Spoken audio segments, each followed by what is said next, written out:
گفت روز از روزها شما گفت از این قوم جدا میشین، روز از روزها شما وارد قبر میشوین و دیر نگذشته قیامت بالای شما قایم میشود و این روزه مبارک برای شما جنتون، این برای شما سپر میشود، شما را محافظت میکند از عذاب پروردگار. لیکن شرط پیغمبر این بود که اگر شما در این ماه از حرام کرده های خدا دور باشید. خوش به حال همون موی سفید و خوش به حال همون جوانی که این ماه را احترام کردند، در این ماه زبان خدا در دروغ و در دشنام آلوده نکردند، در این ماه دست یک برادر مؤمن شا گرفتند، در این ماه فقط رحم و انصاف و استفاده بردند. انشاءالله امروز الله که همون اجر خداوند در نامه اعمال او کتابت میکند. لیکن هزار حیف به آن بندگانی که گفت حضرت صوفی علیار بنده بودی ولی زنا مردی بندگی را بجا نه آوردی. هزار حیف که تو نامت بنده بود، هزارها افسوس که لیکن بندگی خدا را بجا نه آوردی. هزار حیف گفت 30 روز از حیات تو بیهوده گذشت، 30 روز تو اجر نگرفتی، تو ثواب نگرفتی.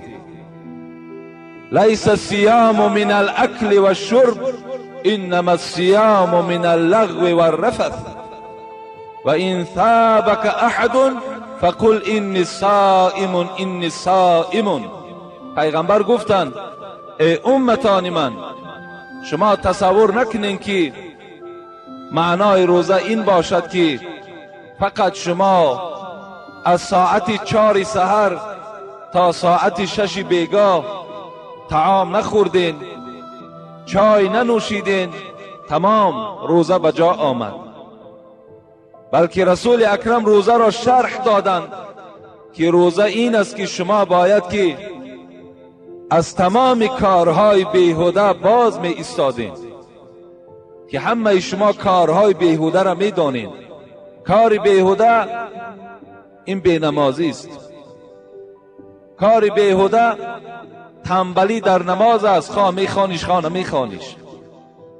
کار بیهوده دشنام دادن است، کار بیهوده وقت عمرت بیهوده گذرانیدن است، وقتی بیهوده قمار بازی کردن است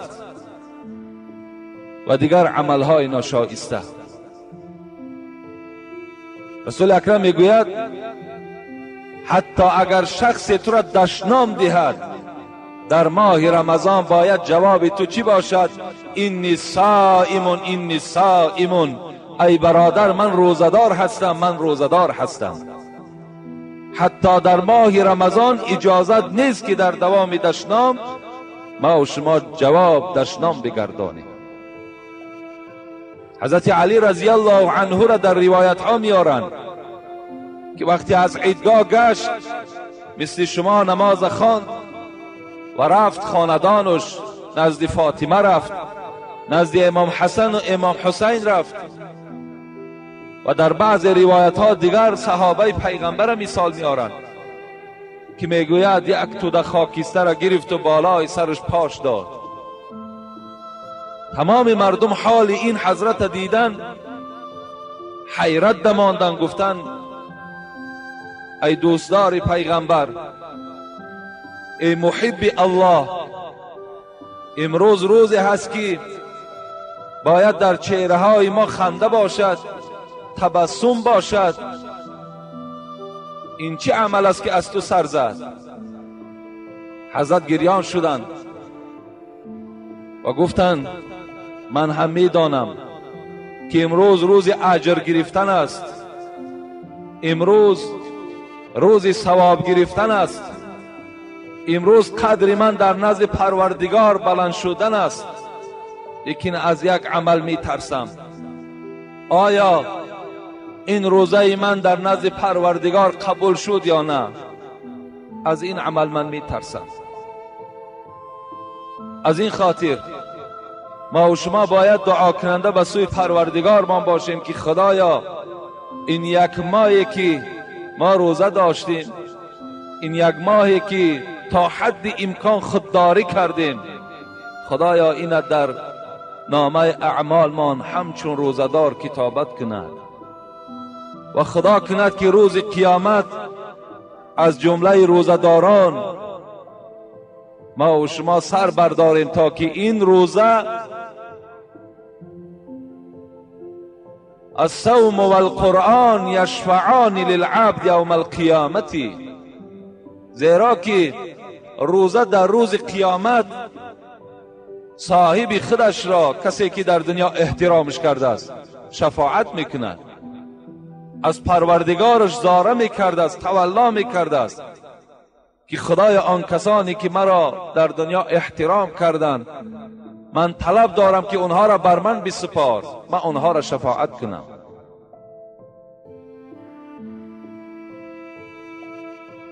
سئل عن ابن عباس رضی الله عنه: یا ابن عباس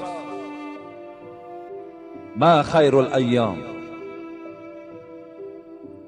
و ما خیر الشهور و ما خیر الاعمال؟ ابن عباس، ابن عباس این عبدالله است، عبدالله ابن عباس. از عبدالله ابن عباس پرسان کردند: ای ابن عباس، پیش از آنه که آن سوالی که از ابن عباس کردند و شما خبر دهم، اولا ابن عباس میگوید بار رسول اکرم میگوید حاجت خانه در آمدند و یک زمان پس میگد بیرون شدند تا از حاجت خانه برآمدن رسول اکرم من در یک ظرف آب گرم آورده نزد همان در حاجت خانه گذاشتم تا که رسول اکرم با او وضو گیرد، طهارت کند. پیغمبر خدا میگوید وقتی که بر آمدن نگاه کردند که در ظرف آب است، گفتند من وضع هذا، گفتند این آب کی گذاشت؟ گفتند عبدالله ابن عباس گذاشت.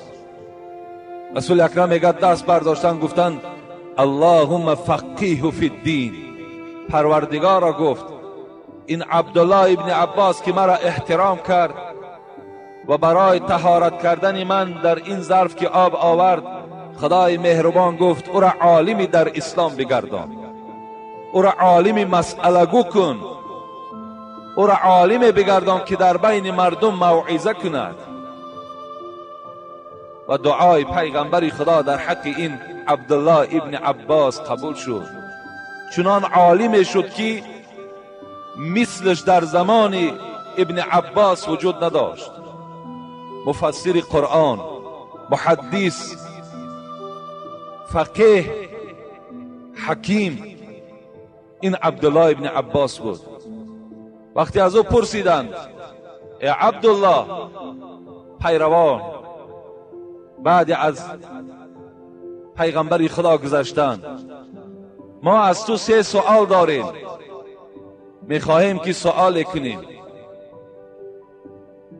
گفتند مرحمت، هر سوالی که باشد من بهر شما جواب میگردانم.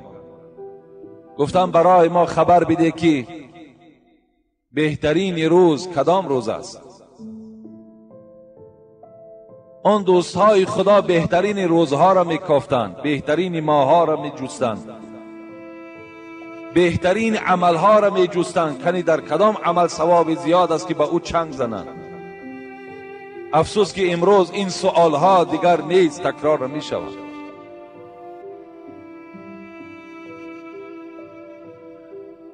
حضرت عبدالله ابن عباس در جواب گفتند بهترین روز روز جمعه هست. البته حق گفتند،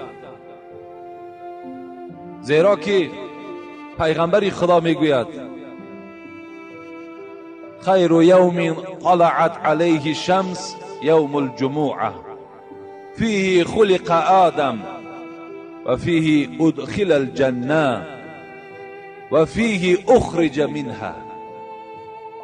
پیغمبر خدا گفتند بهترین روزی که در بین روز دوشنبه، سه شنبه، چهارشنبه، پنجشنبه، جمعه، شنبه، یک شنبه، در یک هفته 7 روز است. و پیغمبر خدا گفتند بهترین این روز روز جمعه هست. زیرا این که پیغمبر خدا گفتند در این روز خلق آدم، خداوند حضرت آدم آفرید. این روز جمعه بود که خداوند حضرت آدم آفرید و جان را در وجود او دمید. پدر ما و شما حضرت آدم در روز جمعه آفریده شد. و در دوام پیغمبر خدا باز صفت این روز گپ زدن، سخن کردند.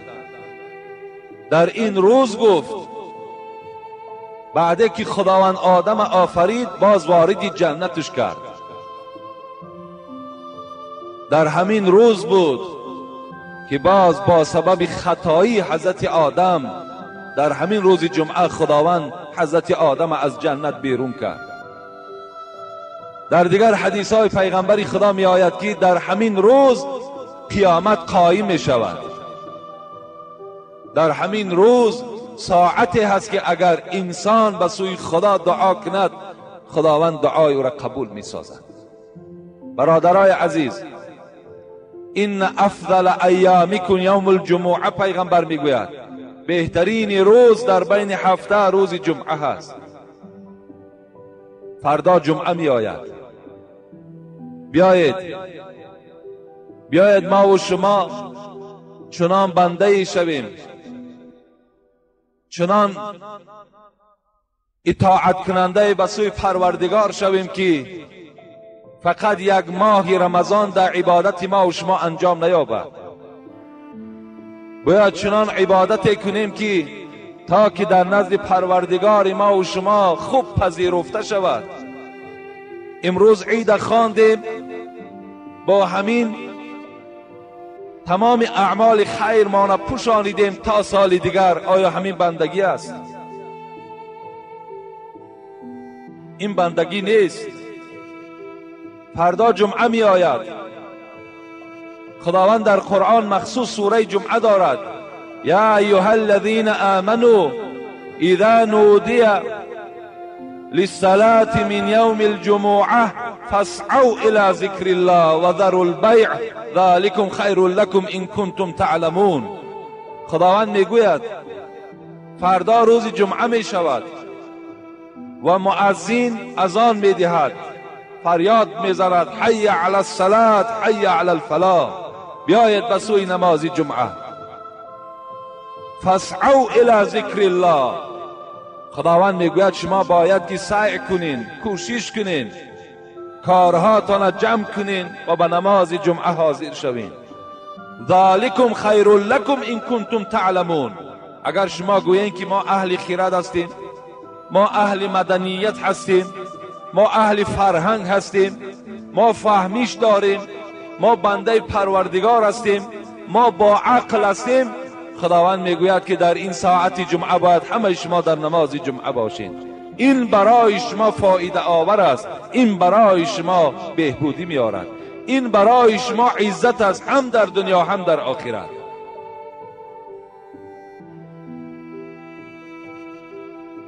من ترک جمعه 3 مرات تهاونا طبع الله على قلبه.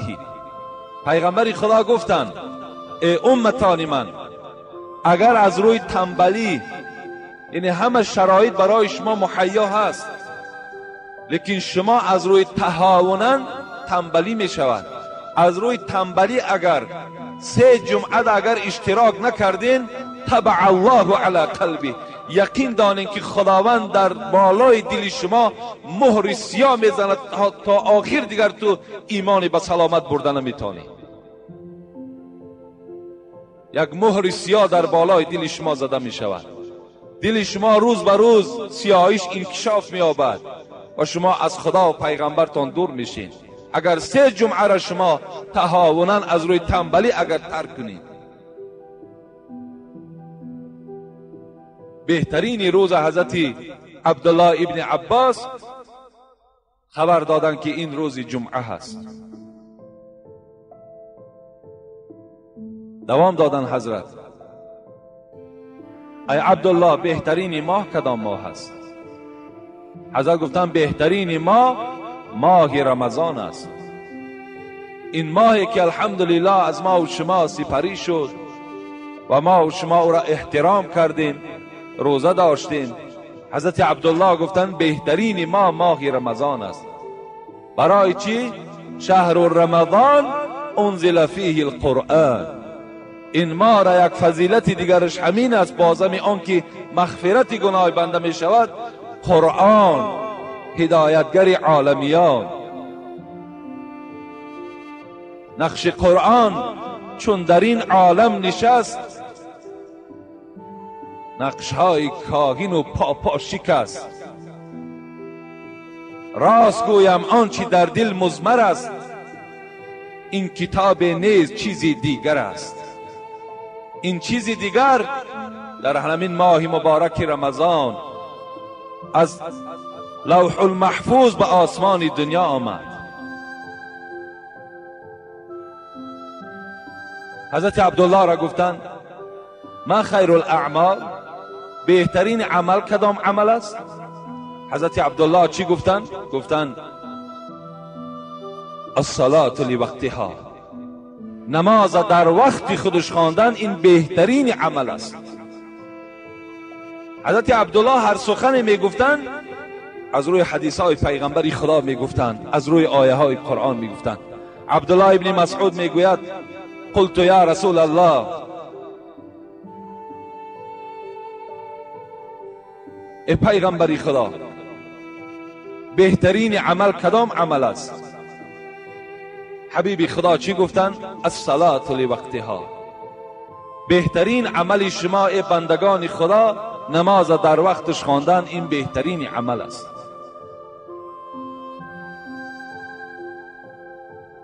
باز سخن خدا تکرار میکنم که کار کنین نماز تانم در همین ماه مبارک موقت نباشد. کار کنین که نمازهای شما دائمی باشد. ارائیتم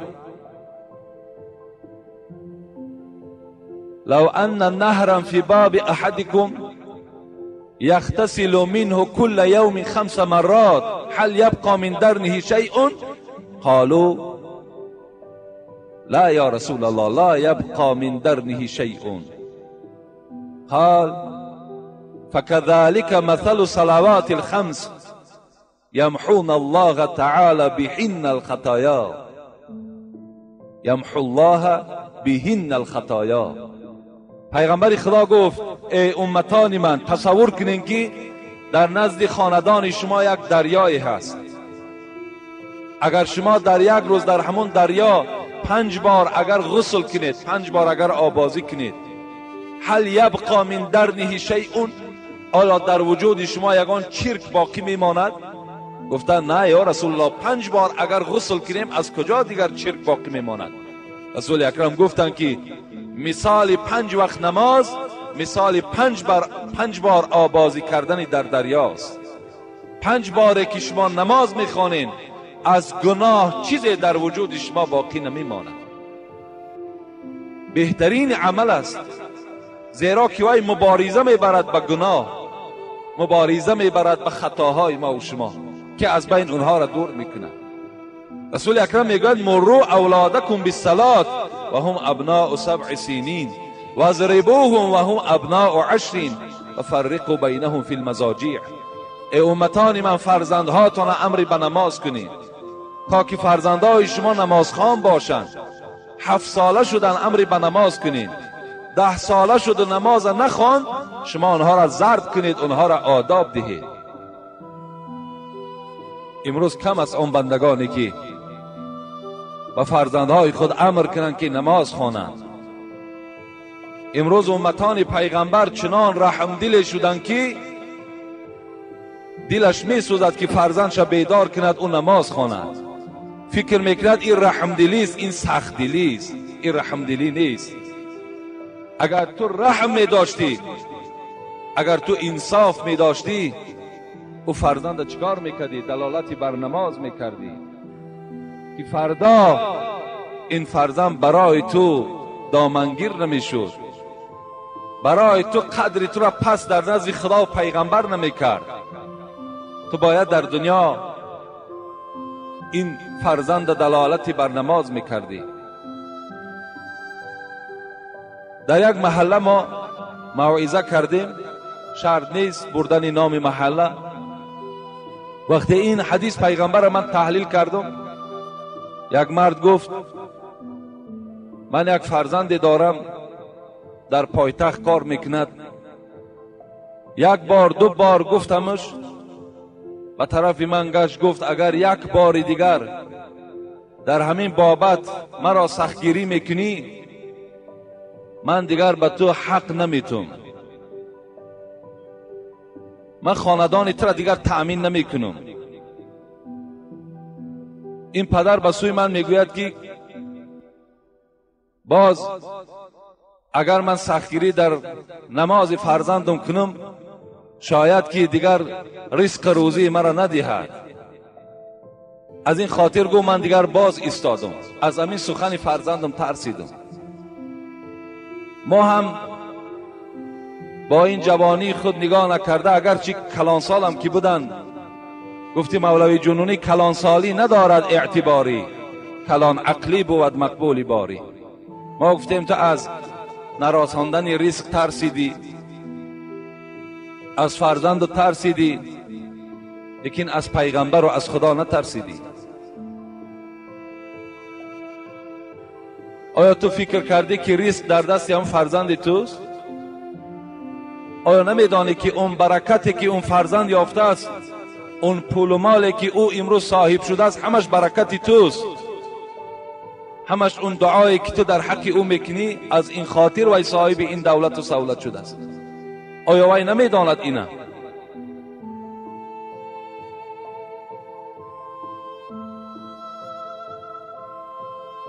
افسوس که امروز این گونه کلانسالها هم وجود دارند که همون فرزندهایی که اونها را تأمین میکند، اونها را دلاور نمیشوند که دلالتی بر نماز کنند. میترسند که دیگر مرا حق نمیدهد، میترسد دیگر مرا لباس نمیکند، میترسد که دیگر من تمام محروم میشوم، دیگر هیچ چیز برای من نمیرسد. افسوس، افسوس که ما و شما نمیدانیم که رزق رسان پروردگار است. مثل این پدر یک بی‌غیرت دیگر وجود داشته است که مولوی رومی را خدا رحمت کند در مثنویش میارد، میگوید یکی طفل دندان برآورده بود، پدر سر به فکرت فرو برده بود.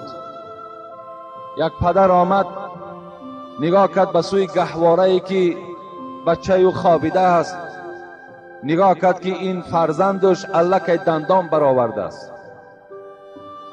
یکی طفل دندان برآورده بود، پدر سر به فکرت فرو برده بود. کی نان و آب از کجا آرمش، مروت نباشد که بگذارمش. میگوید در دلش در حال یک خطرات شیطان گذشت، یک وسواس شیطان در دل او گذشت که این فرزند من تا امروز دندان نداشت، از پیستان مادر و شیر میخورد، امروز این دندان برآورد، این نان میگوید من نان از کجا می آورده باشم. فکر کرد این بی‌غیرت که همه نان در دست خود همین است. یرزق من یشاء خدا میگوید من رزق میدهم هر کسی را که میخواهم. حیرت دمان فکری شد، چو گفت این سخن نزد جفت، نگر زن او را چو مستانه گفت. میگوید در حال این مرد بی غیرت نزد زنش رفت و این شکایت کرد که میدانی که فرزند من دندان برآورد. این نان میگوید. زن چی گفت؟ مخور حول ابلیس تا جان دهد. این مرد گفت تا امروز من فکر کردم تو مردک هستی، تا امروز من فکر کردم تو عقیده اسلامی داری، تا امروز من بالای جای نماز تو را میدیدم فکر کردم تو همه را از خدا میدانی. من نمیدانستم که تو تا این اندازه بی غیرت بودی. من نمیدانستم تا این اندازه تو از زندم ضعیف بودی. من نمیدانستم که تو تا دیروز مسلمان بودی، امروز گشتی و باز عقیده اسلامی گم شد.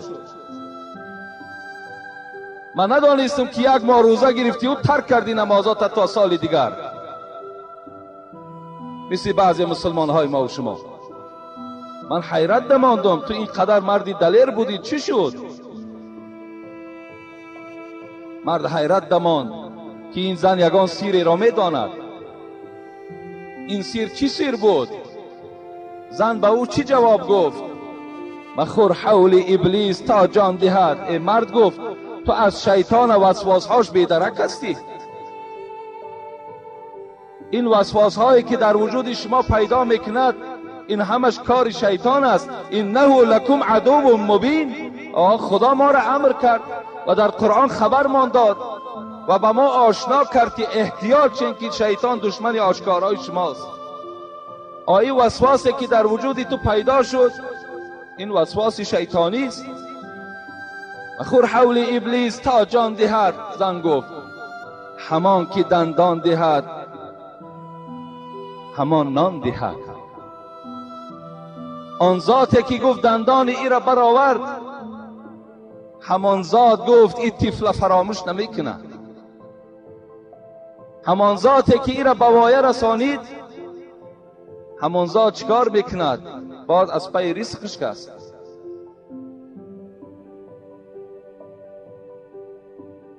این گونه پدرها و مادرهایی داریم که با واسطه یک چند مبلغی، با واسطه یک راحت چند روزه دلاور نمی شود که فرزندش امر بر نماز کند.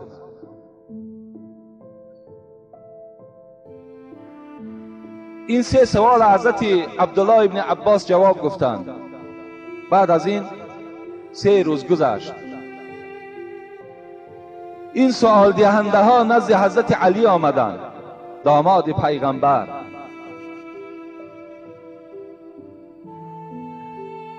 گفتند علی، ما از عبدالله ابن عباس این 3 سوال را کردیم، به ما 3 جواب گفت و جواب پیش حضرت علی پیشنهاد کردند. حضرت علی چی گفتند؟ گفتند این جوابی که عبدالله گفت اگر تمام مشرق و مغرب عالمهاش دور بگردین مثل عبدالله ابن عباس جواب گفتن میتونند. رنگ ملاهای ما و شما نبودند. ما یک فتوا را گپ میزنیم، پیش یک ملای دیگه میبرن میگن نادرست است فتوای او. این خیال است میگد اصلش این است. حالا که ما فتوای گپ میزنیم هر کدامش آیت از حدیث است. حضرت علی گفتن لیکن من هم جواب میگویم. اگرچه عبدالله ابن عباس گفتن لیکن من هم 3 جواب میگویم. حضرت گفتند بهترین روز آن روزی هست که اگر خداوند عبادتهای تو را قبول کند. حضرت عبدالله گفتن بهترین روز روز جمعه هست. حق گفتند. که حضرت علی که دانشمند بودند، علمشان بیشتر بود، فضلشان از عبدالله ابن عباس بالاتر بود. حضرت گفتند که من میگویم که بهترین روز همان روزی هست که اگر عبادتهای شما را خدا قبول کند. چه جوابی خوبه حضرت علی رم جواب دادن. البته همان عملی که از ریا خالی باشد خدا وی قبول میکند. اگر عملی که فقط برای داناندن باشد، برای فهماندن باشد، برای نشان دادن باشد، این عملها در نزد پروردگار ما و شما قبول نمی شود. انس ابن مالک یک حدیث روایت میکند، میگوید باری با پیغمبر خدا نشسته بودیم که یک مرد وارد مسجد میشد. رسول اکرم گفتند الحال کسی که در مسجد در آید من بر همه شما خبر میدهم که وی اهل جنت است، وی جنتی هست. همه صحابه ها میگه چشم ها به سوی در مسجد کی می در آمده باشد. نگاه کردن، یک مرد در آمد و ایستاد، نماز خواند و برآمده رفت. باز فردا رسول اکرم گفت الحال شخصی می در آید که من بشارت میدهم او را با جنت، و اهل جنت است. صحابه میگن نگاه کردیم باز همون مرد در آمد. سوم روزم این گونه.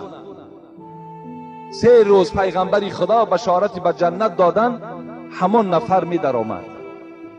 عبدالله ابن عمرو میگوید من در حیرت ماندم و دوست داشتم که من هم اهل جنت باشم و در حال نزد این مرد رفتم. گفتم ای مرد خدا، من با پدر خود کمی جنجال شدیم و من سوگند خوردم در نزد پدرم که 3 روز جانب خانه تو نمی آیم. آیا ای دوستی خدا مرا در خانه خود راه نمی دهی؟ و مرحمت همراه من باش. عبدالله ابن عمرو میگوید 3 روز من در خانه این مردی که پیغمبر بشارتی به جنتش داد در خانه این خواب کردم. هیچ عملی را از اون ندیدم که مرا در حیرت بیارد.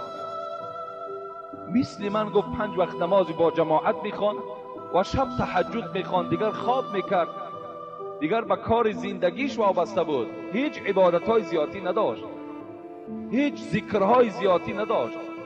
فقط همین شب که در بالش سرش میماند الله اکبر میگفت، لا حول ولا قوت الا بالله العلی العظیم خواب میکرد. که عبدالله ابن عمرو میگوید عبادتهای من از عبادتهای او زیاد بود. وقتی 3 روز گذشت من گفتم ای دوستی خدا، 3 باری که تو وارد مسجد شدی پیغمبر تو را به جنت بشارت داد. من با پدر خود جنجال نکرده بودم و سوگند هم نخورده بودم، فقط برای آن که فهمم که تو باعث چه عمل از اهل جنت شدی. من 3 روز تو را پرسپاس کردم، جستجو کردم، لیکن از تو هیچ عملی ندیدم که مرا در حیرت بیارد. گفتند من یک آدم عادی هستم، هیچ عملی زیادم ندارم. عبدالله ابن عمرو میگوید گفتم این گونه که باشد پناه شما به خدا. و میگوید از خانهش خواستم بیرون شوم، میگوید فریاد زد مرا، گفت نزد من بیا. آمدم، گفت میدانی که با کدام عمل من در نزد پروردگار خود قدر و قیمت یافتم؟ میدانی که با کدام سبب پیغمبر خدا مرا بشارتی به جنت دادند؟ گفتن انا همینش برای من لازم بود. گفته دوستی خدا یقین دان که هر عملی که من میکنم برای خودنمایی و برای نشان دادن مردم نمیکنم.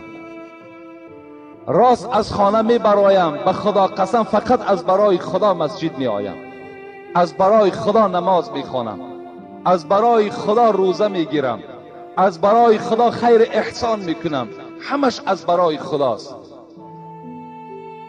و دیگر عملی که من در دل دارم این است که هر برادری من اگر با دولت شود، هر برادری من اگر بهترین خانه ها را اگر آماده کنند، من در دلم حسد ندارم.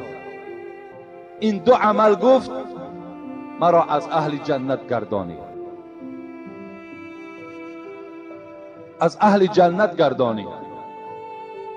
چی خوش می شود که امروز عملهای ما و شما هم خالی از ریا باشد، برای نشان دادن نباشد. همین برادرانی که امروز یک ماه عبادت کردن، بعد یک ماه ترک میکنن میرون، همین عملهای همینا گواهی نمیدهد که اینا از برای خدا نبوده است. آیا عبادت بعد رمضان از فرض نیست؟ آیا لازم نیست؟ و دیگر عملی که این دوستی خدا داشته است خالی از حسد بوده است. امروز چی شد این مردم ما و شما را که برای یک برادر مؤمن مان که اگر ذره پیشرفت کند در حال بخل و بخیلی و حسد وجود ما و شما را فرا میگیرد. اگر همین تا عادی کرده با زبان خود ما گویم تلخکف میشویم که یک همسایه ما بهبودی پیدا شد، در خاندان یک همسایه ما یک فرزندی متخصصی خوب پیدا شد، یا یک برادر همسایه ما صاحب یک ماشینی خوب شد، یا این همسایه ما یک خانه بهترین انداخت، ما و شما باور کنین دیگرگون میشیم. الان که تو نمیدانی، تعز من تشاء و تذل من تشاء. خداوند گفته ایستاده است من عزت میتم هر کسی را میخوام، خار میکنم هر کسی را که میخوام. همش در نزد من است. عزت دادن از من است، خار کردنم از من است. حسد کجا میبری؟ بخیلی را کجا پیشه میبری؟ تا جای شکر کنی، تا جای در حقش دعا کنی که خدا انصاف او را زیاد کند، توفیق او را زیاد کند، تا که خداوند او را چنان مرد دلیر گرداند که در همون محله خدمتگار اون محله شود. این دعاهای خیر ماندگی ما و شما باشیم در حسد و در بخل چنگ میزنیم که این حسد و این بخل و این عملهایی که به مردم نشان میدهیم اینا حسنات ما را میخورند، نابود میکنند. بهترین روز همان روزی بود است که اگر خداوند عملهای ما را قبول گرداند. کدام عمل قبول میکرده است؟ همون عملی که خاص از برای پروردگار باشد. خدا رحمت کند صوفی الله را، به نهایت صوفی خوب بودند، عالم بودند. میگوید دل جدا زبان جدا باشد، او کجا طاعت خدا باشد. ما و شما را درس میدهد دل جدا زبان جدا باشد، او کجا طاعت خدا باشد. در زبانت مسلمان کاملی، در زبانت از روی زبانت از روی سر و فرمه که پوشیده همه بیند میگد از این ده آدم مسلمان و کامل وجود ندارد، لیکن باطن دیگر چیز میخواهد، زبان دیگر چیز میخواهد. دل جدا زبان جدا باشد، او کجا طاعت خدا باشد. جسم در خانقاه و دل در سیر، این چنین بندگی چی خط و چی خبر. جسم در بالای جای نماز است و دل در دیگر موضع ها دور زده ایستاده است. این چگونه نماز است میگد، این چگونه عبادت است. دست در سبحه زبان در یاد، دل در انجام دنیوی فریاد. در دست تسبیح داری، در زبانت ذکر داری، الله اکبر سبحان الله، لیکن این دنیا فقط طلب، این دل طلب دنیا دارد. در این دل فقط و فقط زینت‌های دنیایی چرخ میزند. حضرت باز میگوید ظاهرا خود حرقه پوشی ها، ظاهر تا نگاه کنن از مولوی و از یگان ملا و یا که ایشان هیچ فرقی نداری. ظاهرا خود حرقه پوشی ها، باطنا خود مکر و فریبی ها. درون پر از مکر است، پر از فریب است.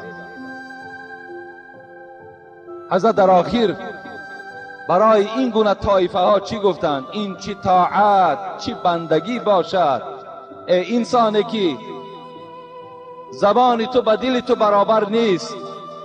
این چی طاعت چی بندگی باشد، مردنت به که زندگی باشد. مردن بهتر گفتند. از این زندگی که، از این رفته که، از این نیتی که تو در دل داری. بهترین عمل همون عملی بود است که خالی از ریا باشد و او مقبول پروردگار می شود. بهترین ماه کدام ماه هست؟ حضرت گفتن همون ماهی که در او اگر بنده توبه به سوی پروردگار کند. حضرت عبدالله گفتن بهترین ماه ماه رمضان است. حضرت علی میگوید بهترین ماه همان ماهی است که انسان در او توبه کند. برادرای عزیز، این یک ماه رمضان من باوری دارم که از بسیاری ما و شما ماه توبه قرار گرفت. بسیاری از جوانهای ما و شما از راههای نافهمی و از راههای نادرست در این ماه مبارک توبه کردند و به سوی پروردگار بازگشت کردند. و بگذار که این توبه شما توبه ابدی الی الله توبه نصوحه. این کسانی که ایمان آوردید بر خدا توبه کنید به سوی پروردگارتان توبه نصوح. توبه نصوح را مفسرات توبه صادقانه میگویند، توبه از صدق، توبه که دوم باره توبه شکست نداشته باشد، توبه ابدی باشد. و آن برادرانی که در این ماه مبارک تسلیم شدند در امرهای پروردگارشان، از آنها خواهش میکنم و این آیه های قرآن و احادیث های پیغمبر خدا را به آنها میرسانم که اگر بازگشت نداشته باشین، اگر شما باز توبه شکنی داشته باشین، شما توبه صادقانه نکرده بدهین و این عبادت هایی که شما کردین این عبادت ها خالی از ریا نبوده است. و ما و شما برادرای عزیز، آن کسانی را که در پهلوهای خود میبینیم ملامتشان نکنیم که تو تا دیروز فلانی بودی، تا امروز فلانی شدی. گفته آن برادرانی که امروز در پهلو ما میبینیم خرسند شویم. مالک ابن دینار قصه میکنند، میگوید که گاه بار میگه در راه می آمد، نگاه کرد که یک آدمی مست عرق نوشیدگی در راه میگه یک طرفه میگه افتیدگی. البته عاقبت عرق به همه ما و شما معلوم است که هر کسی که عرق می نوشد وای بی جزا نمی ماند. شما پرسان کنین هر کسی که عرق نوش است باور کنین عاقبت چی دارد؟ عاقبت یا بیماری در وجودش پیدا شده است، یا اینکه یگان شکست در خاندانش آمده است. و بسیاری از صدمه هایی که در راه رخ می دهد همه همون انسان ها اکثریتش آدم های مست هستند. و بسیاری همون انسان هایی که حتی جان خود از دست می دهند در حالت مستی از دست می دهند. میگوید آمد نگاه کرد که در یک پهلوی خوابیده هست و مست است. باز به زمین مستی چی میگوید؟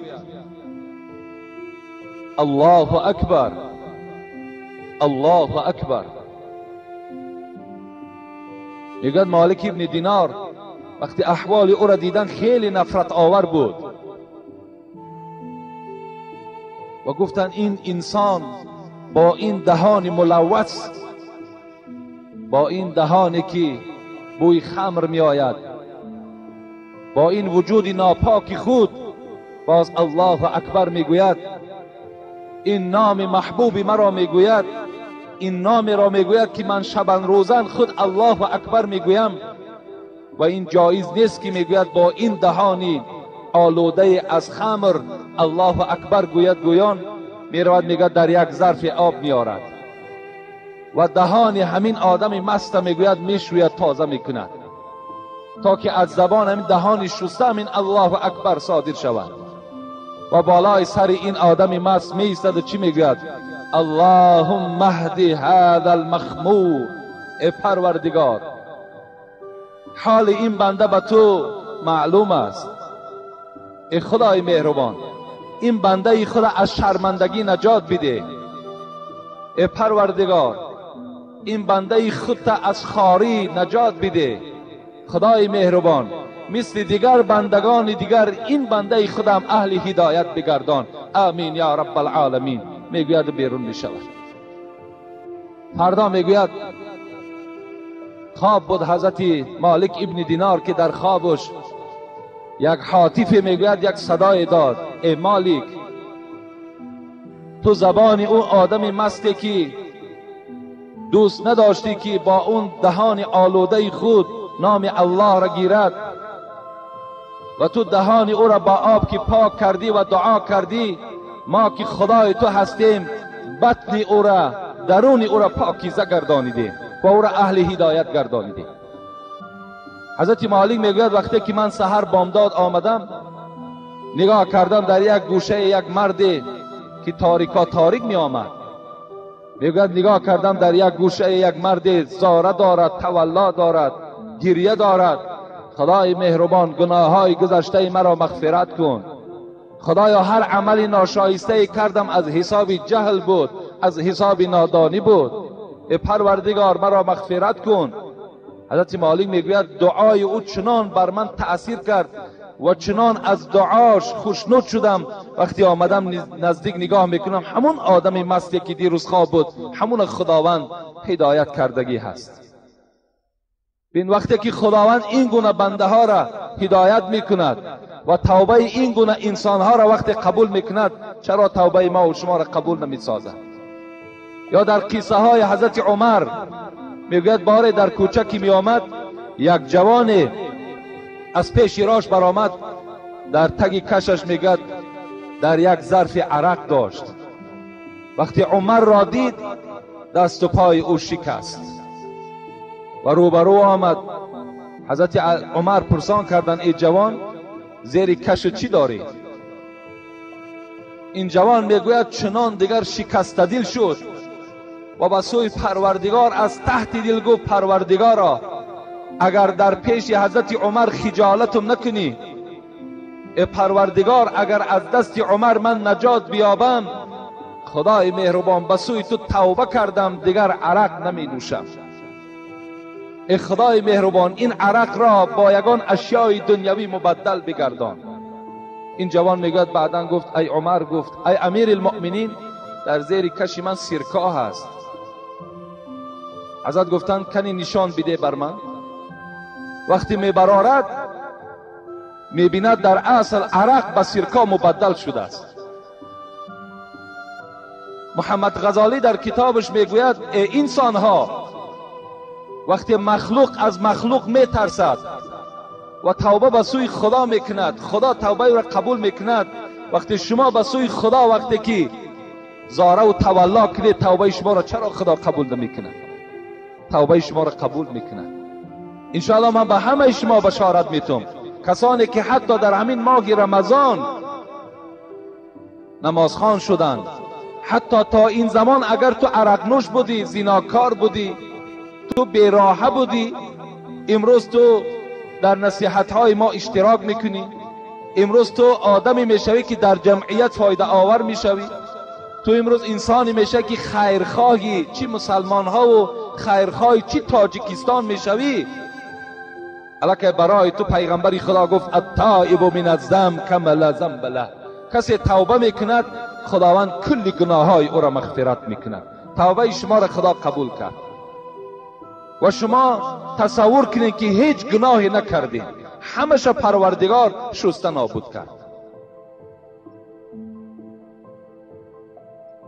وقتی نمازم نزدیک شده است، دیگر مسئله هایی که برای شما میخواهم خبر دهم که انشاءالله فردا با جمعه هست، این مسئله های هستند که امروز ما و شما باید به اونها چنگ زنیم، زیرا یک برادر از ما هم درخواست کردن در باب تازگی کمی صحبت کنید. من دیروز به همه شما فهمانده دادم که سنت پیغمبر همین است که پیش از آمدن عید باید که دیوالهای شما سفید کرده شده باشد، جویبارهای شما تازه کرده شده باشد، خاندانهای شما رفته و پاکیزه کردگی باشد، جسمهای شما از لباسهای بویناک خالی باشد.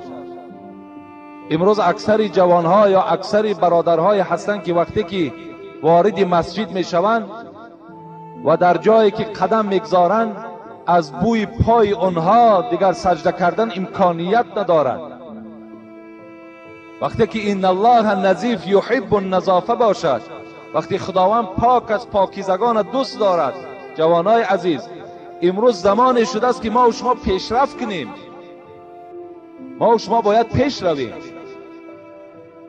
با این لباسهای چرکین، با این جورابهای بویناک باید که ما و شما عبادت خدا را نکنیم. حتی صاحب مختصر بینین چی میگوید؟ و فی ثیاب البزلتی، اگر کسی در در لباس چرکین، کسی در جسد ناشسته، کسی اگر در جورابهای بویناک اگر نماز خواند، نماز او مکروه است. برای همه شما خبر دادم که در روز عید باید بهترین لباس هاتون در بر کنید، باید از لباس های بهترین شما برخوردار باشید. و دیگر مسئله که برای شما من خبر داده بودم این بود که انداختن همین عرقچین های سفید. برای همه شما خبر دادیم که این انداختن عرقچین های سفید این مدنیت نشان می دهد.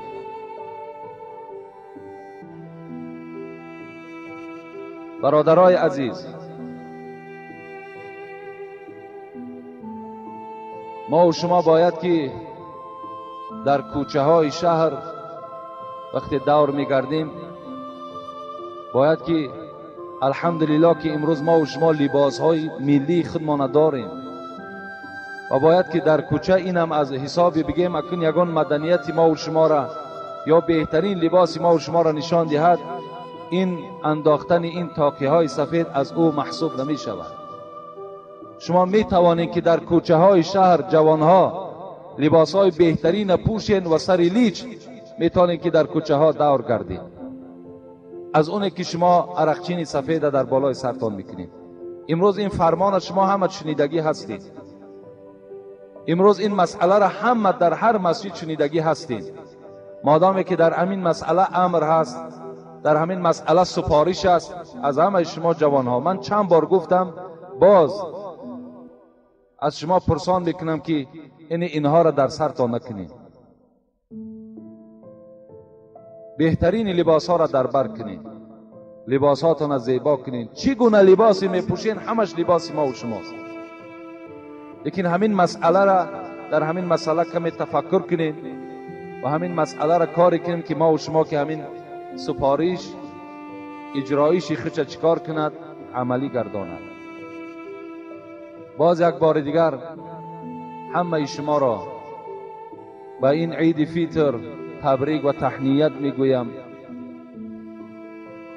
و هر مسئله هایی که الحال به گوش شما رسانیدم کار کنید که اینها را عملی کنید. علل خصوص در باب تازگی بسیار با اهمیت باشین. باز فردا نماز جمعه هست، بدنهاتون خوشبو کنین. پیش از آمدن سنت پیغمبر همین است که بدنهامون شسته کنیم، تازه کنیم و بعدا به نماز جمعه آییم. تا که مسجد باید جای باشد که در این داخل انسان باید که راحت کند. در داخل مسجد باید آدم راحت کند، نه اینکه عذاب بکشد. بین رسول اکرم میگوید الملائکه تتعذى مما یتعذى بنو آدم. در باب خوردن پیاز و